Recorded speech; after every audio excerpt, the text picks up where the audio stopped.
Yes, very good morning to all. So आज के topic में हम डिस्कस करने जा रहे हैं molar conductivity and what is a molar conductivity students. तो बहुत ही इंपॉर्टेंट टॉपिक है आज का। चलो आज के टॉपिक को हम स्टार्ट करते हैं।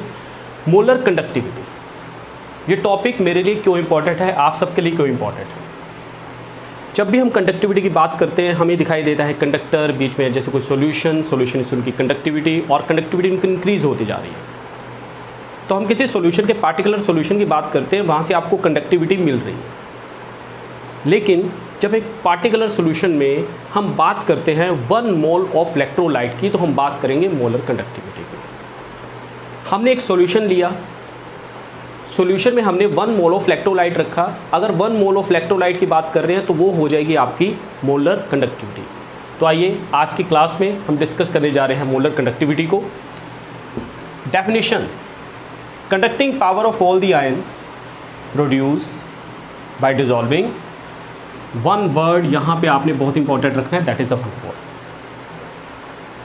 एग्जाम में डेफिनेशन लिख के आए, what is a molar conductivity.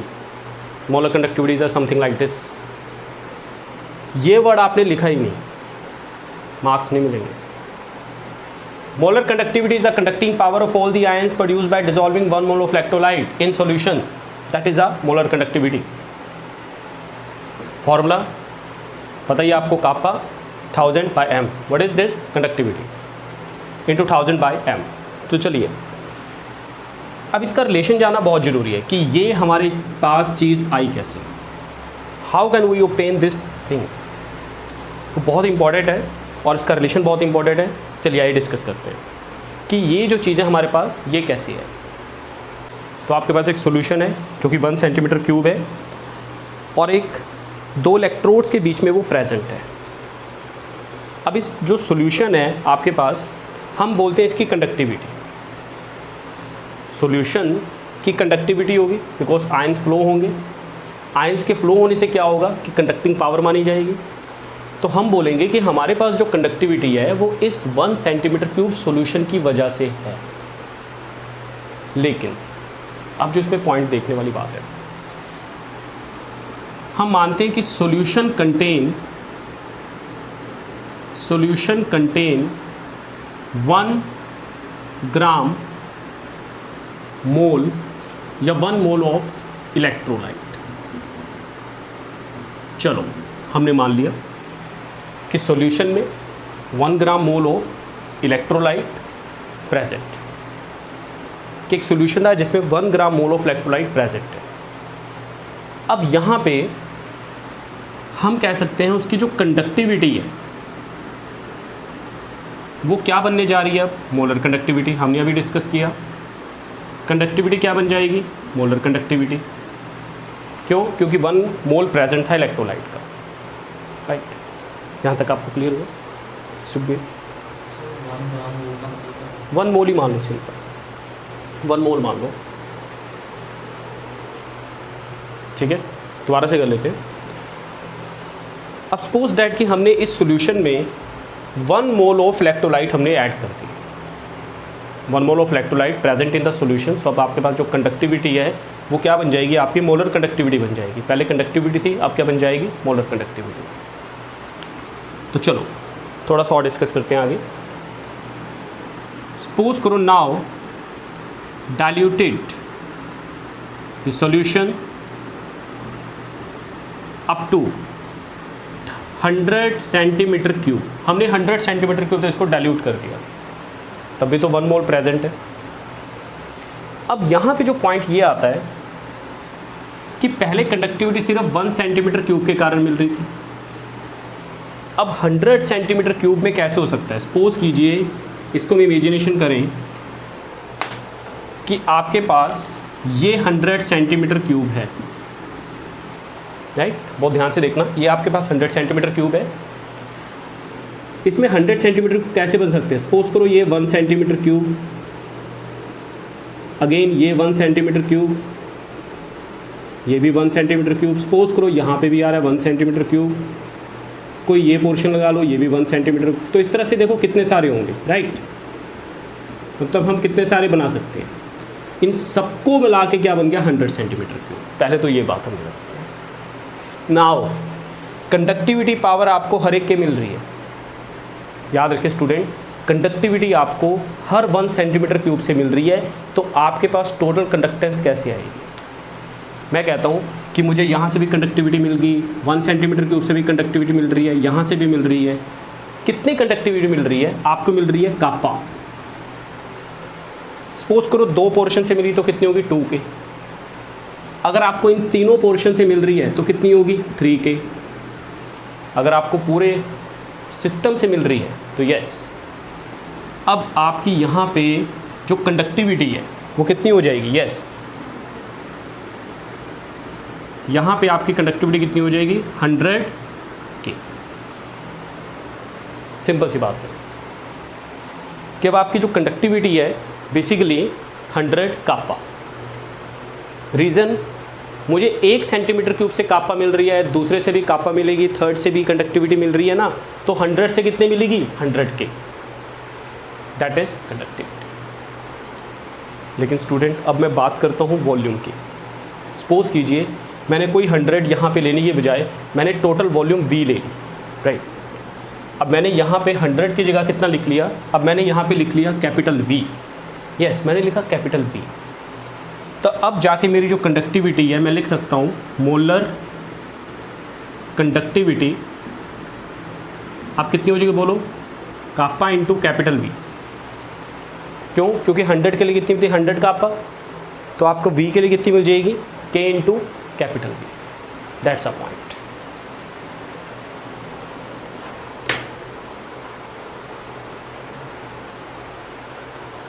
Yes, अभी हमने रिलेशन किया स्टूडेंट की हमारे पास जो यहाँ पे मोलर कंडक्टिविटी है वो आ रही है कापा मल्टीप्लाई 100। पहले हमने 100 किया, फिर हमने किया कैपिटल V। बिकॉज हमारे पास कैपिटल V क्या थी? हमने एग्जैक्ट जो वॉल्यूम लेके चले, तो हमारे पास यहाँ पे स्टूडेंट मोलर कंडक्टिविटी आ गई हमारे पास कापा मल्टीप्लाई कैपिटल V। यहाँ तक हमारा रिलेशन सक्सेसफुल रहा। अब हम बात करने जा रहे हैं यहाँ पे concentration. Concentration means molarity. Molarity means number of moles of solute, volume of solution in litre. मैं यहाँ पे लिखने जा रहा हूँ कि मोलैरिटी मतलब क्या हो गया? M मोल्स ऑफ सोल्यूट या electrolyte, M moles of electrolyte present in M moles of electrolyte present in yes 1 litre में कितने होंगे? 1000 सेंटीमीटर क्यूब ऑफ सॉल्यूशन। बिल्कुल ठीक है, हम कह सकते हैं कि मेरे पास M मोल थे और वो किस में प्रेजेंट है? 1000 centimetre cube of the solution, इसमें प्रेजेंट है 1 M मोल। अगर मैं 1 मोल की निकालना चाहूँ value, 1 mole of electrolyte present in yes कितने में हो जाएंगे student? 1000 upon capital M centimetre cube of solution, ये इसमें प्रेजेंट हो सकते हैं। कैपिटल M प्रेजेंट है 1000 में, 1 मोल के लिए कितना ले गया? कैपिटल M नीचे चलेगी। अब स्टूडेंट यहाँ से ही हर एक स्टूडेंट का एक यहाँ पे आपको एक ट्विस्टेड पॉइंट आता है कि जो बुक में मेंशन है लेकिन कई बार स्टूडेंट समझ नहीं पाता है, तो वो ध्यान से देखना। एक बड़ी सिंपल सी बात है, कहते हैं ना खोदा पहाड़ निकली चूहिया, वही चीज़ यहाँ पे है कि आप छोटी सी बात को यहाँ पे समझो। हमें वॉल्यूम देखनी, अब यहाँ पे हमारे पास रिलेशन आ गया था कापा इंटू कैपिटल V, ठीक है, कापा इंटू कैपिटल V। ये वॉल्यूम कौन सी वॉल्यूम? ये वॉल्यूम कौन सी है जिसमें आपका 1 मोल ऑफ इलेक्ट्रोलाइट प्रेजेंट है? मैं यहाँ पे लिखने जा रहा हूँ, ये जो वॉल्यूम है जिसमें क्या प्रेजेंट है? 1 mole of electrolyte present. 1 mole of electrolyte present है V में। यहाँ भी 1 मोल ऑफ इलेक्ट्रोलाइट प्रेजेंट है इतनी वॉल्यूम में, तो 1 मोल ऑफ इलेक्ट्रोलाइट को अगर हम सेम मान के चलें कि 1 मोल ऑफ इलेक्ट्रोलाइट आपका V में भी प्रेजेंट है, 1 मोल ऑफ इलेक्ट्रोलाइट आपका इसमें भी प्रेजेंट है, तो हम यहाँ पे सब्स्टिट्यूट कर सकते हैं वॉल्यूम की जगह ये चीज़, क्योंकि 1 मोल ऑफ इलेक्ट्रोलाइट हमने देखना होता है सॉल्यूशन में प्रेजेंट है। 1 mole of electrolyte present in volume V, 1 mole of electrolyte present in this volume, this solution. तो मैं वॉल्यूम की जगह अब इसको यहाँ पे सब्स्टिट्यूट कर सकता हूँ, तो यहाँ पे हम लिख सकते हैं that is molar conductivity kappa multiply 1000 by m, ये हमारा रिजल्ट था आज का। हमारा नेक्स्ट टॉपिक है student equivalent conductivity. What is the equivalent conductivity? It is the conducting power of all the ions produced by dissolving 1 gram equivalent. तो 1 gram equivalent of electrolyte in solution. देखो, अगर हम molar conductivity की बात कर रहे हैं तो हमें मोलैरिटी के बारे में डिस्कस करना है, लेकिन अगर हम कंडक्टिविटी बात कर रहे हैं इक्विवेलेंट कंडक्टिविटी, तो हम यहाँ पे बात करेंगे बेसिकली नॉर्मेलिटी। तो हम यहाँ पे बात करेंगे नॉर्मेलिटी के बारे में, ठीक है। तो what is a normality, what is a equivalent conductivity? Conducting power of all the ion produced by dissolving 1 gram equivalent of electrolyte present in a solution, this is equivalent conductivity. तो आज के लिए इतना टॉपिक इनफ रहेगा, discuss करेंगे हमारे next topic हमारे next video lecture में। Thank you. Yes, a very good morning. Today जो हमारा टॉपिक है variation of conductivity and molar conductivity with concentration. तो आइए बात करते हैं सबसे पहले कि कंडक्टिविटी और मोलर कंडक्टिविटी, इन दोनों में सबसे बड़ा डिफरेंस क्या होगा। As we know that student, conductivity is the conductivity of 1 centimetre cube of the solution. तो अगर आपके पास 1 centimetre cube of the solution है और उसमें जितने भी आयंस हैं उनकी जो कंडक्टिंग पावर है that is known as conductivity, है ना। अगर आपकी मोलर कंडक्टिविटी की बात की जाए तो इसी सॉल्यूशन में अगर आप 1 मोल ऑफ इलेक्ट्रोलाइट प्रेजेंट है आपका, जैसे कि हमने कल के टॉपिक में डिस्कस किया, अगर 1 मोल ऑफ इलेक्ट्रोलाइट प्रेजेंट है तो आपका ये मोलर कंडक्टिविटी है। And as we know that कि हमारे पास रिलेशन क्या होता था, lambda is equal to kappa multiply V, ये एक रिलेशन होता था। चलो माना कि हमने मोलर कंडक्टिविटी का एक रिलेशन बनाया था, कापा मल्टीप्लाई 1000 अपॉन कैपिटल एम, ये हमने कल बनाया था, शायद डेरिवेशन में आपको याद हो। तो ये मोलर कंडक्टिविटी का रिलेशन है, ये सिंपल हम कंडक्टिविटी की बात करते हैं। तो क्या फ़र्क पड़ेगा कंडक्टिविटी का विद कंसंट्रेशन? क्या कंसंट्रेशन के बढ़ने से कंडक्टिविटी और मोलर कंडक्टिविटी पे कोई फ़र्क पड़ेगा? बिल्कुल पड़ेगा। जो कंडक्टिविटी है ना, वो कंसंट्रेशन या आप कह सकते हो डाइल्यूशन, याद रखना है, कंडक्टिविटी इंक्रीज,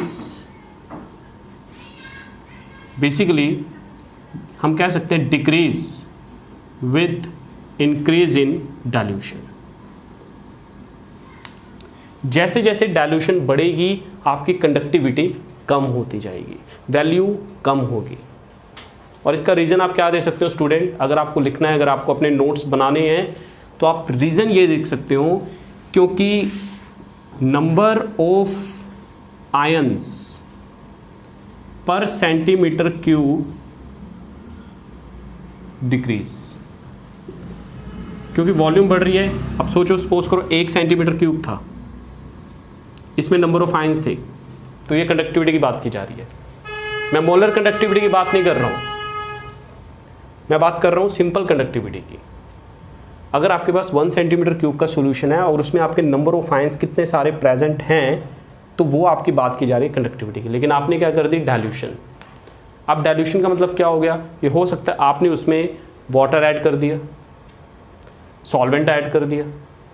तो जब आपने डाइल्यूशन को ऐड किया तो ये आपके 1 सेंटीमीटर क्यूब वाले जो आयंस हैं वो फैल गए। तो number of ions per unit volume in the case of conductivity decrease. जैसे जैसे यहाँ पे number of ions per unit volume या सेंटीमीटर क्यूब में डिक्रीज हुए तो आपकी जो कंडक्टिविटी है वो भी क्या हो जाएगी? डिक्रीज। तो याद रखिए, with increase in dilution, this is very important line, you can write also, with increase in dilution. तो 2 तरह की कन्फ्यूज़न आज हमने दूर करनी है अपने माइंड से। पहली बात तो ये कि कंडक्टिविटी और मोलर कंडक्टिविटी में क्या डिफरेंस था। कंडक्टिविटी और मोलर कंडक्टिविटी, डाइल्यूशन के बढ़ने से क्या फ़र्क पड़ेगा? अगर डाइल्यूशन बढ़ी तो कंडक्टिविटी आपकी क्या हो गई? डिक्रीज। अगर डाइल्यूशन बढ़ेगी फर्दर तो आपकी मोलर कंडक्टिविटी क्या हो जाएगी? इंक्रीज हो जाएगी। रीज़न मैंने आपको यहाँ पे बता दिया, क्योंकि इस केस में आपकी जो कंडक्टिविटी है, मोलर कंडक्टिविटी, सॉरी हम बात मोलर कंडक्टिविटी की कर रहे हैं। मोलर कंडक्टिविटी यहाँ पे वॉल्यूम पे डिपेंड करेगी। Number of ions per unit volume decrease होगी वो अलग बात है, लेकिन इलेक्ट्रोलाइट तो प्रेजेंट है ना 1 मोल, तो उसमें वॉल्यूम इंक्रीज हो रही है, वॉल्यूम इंक्रीज होगी तो आपकी मोलर कंडक्टिविटी भी इंक्रीज हो रही है। So moving towards our next topic, that is a molar conductivity variations the strong and weak electrolyte. So जब हम स्ट्रॉन्ग इलेक्ट्रोलाइट और वीक इलेक्ट्रोलाइट के बारे में बात करेंगे और उनकी वेरिएशंस देखेंगे मोलर कंडक्टिविटी की विद कंसंट्रेशन, तो हम 2 तरह के ग्राफ प्लॉट कर सकते हैं। एक तो आपका स्ट्रॉन्ग इलेक्ट्रोलाइट के लिए होगा और एक आपका वीक इलेक्ट्रोलाइट के लिए होगा। तो आइए समझते हैं इक्वेशंस को, और क्या कंसंट्रेशन के कम होने से या बढ़ने से मोलर कंडक्टिविटी पे क्या फ़र्क पड़ेगा, वो भी हम यहाँ पे अंडरस्टैंड करते हैं। इसके लिए पहला पॉइंट आपने यहाँ पे याद रखना है कि जो आपकी मोलर कंडक्टिविटी है, ध्यान दीजिए, जो मोलर कंडक्टिविटी है ये बन रही है आपकी degree m, molar conductivity degree m। What is this? ये molar conductivity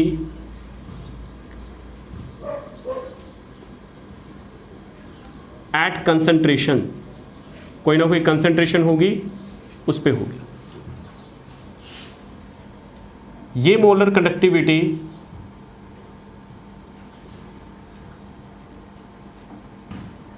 when concentration approaches to 0,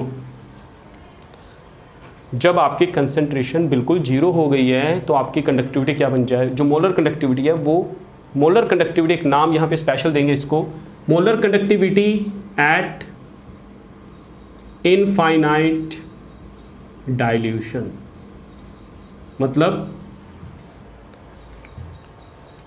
आप पे डिपेंड करेगा कि कितना, मतलब आप सोच सकते हो कंसंट्रेशन 0 लेके आनी है। अब कंसंट्रेशन 0 का मतलब जितना मर्जी उसमें वाटर ऐड करते रहो, डाइल्यूट करते रहो, ये आपकी क्या बन जाएगी, molar conductivity at infinite dilution.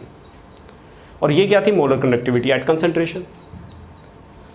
तो इसके बारे में बात करेंगे, molar conductivity at infinite dilution मतलब जितना मर्जी पानी आपने ऐड कर दिया, जितना मर्जी ऐड कर दिया, कंसंट्रेशन क्या कर दिया आपने, 0। ये हम प्रैक्टिकली ऐसा सोचते हैं। तो इक्वेशन यहां पे हम ड्रॉ करने वाले हैं, lambda m, lambda degree m minus a√c। ये इक्वेशन आपने याद रखनी है। इस इक्वेशन को नाम देंगे d Debye Huckel Onsager equation. d Debye Huckel Onsager equation, बहुत डेप्थ में नहीं जाना है। इक्वेशन याद रखनी है, मोलर कंडक्टिविटी का molar conductivity at infinite dilution के साथ रिलेशन कंसंट्रेशन का स्क्वायर रूट है, वेयर a, इसमें जो a है आपका, ये क्या है, कोई कांस्टेंट है, और लैम्डा में आपका क्या है, molar conductivity at concentration. Lambda degree क्या है, molar conductivity at infinite dilution, और कंसंट्रेशन क्या है आपकी, उसका स्क्वायर रूट आपने लिया। तो ये इक्वेशन आपने याद रखनी है।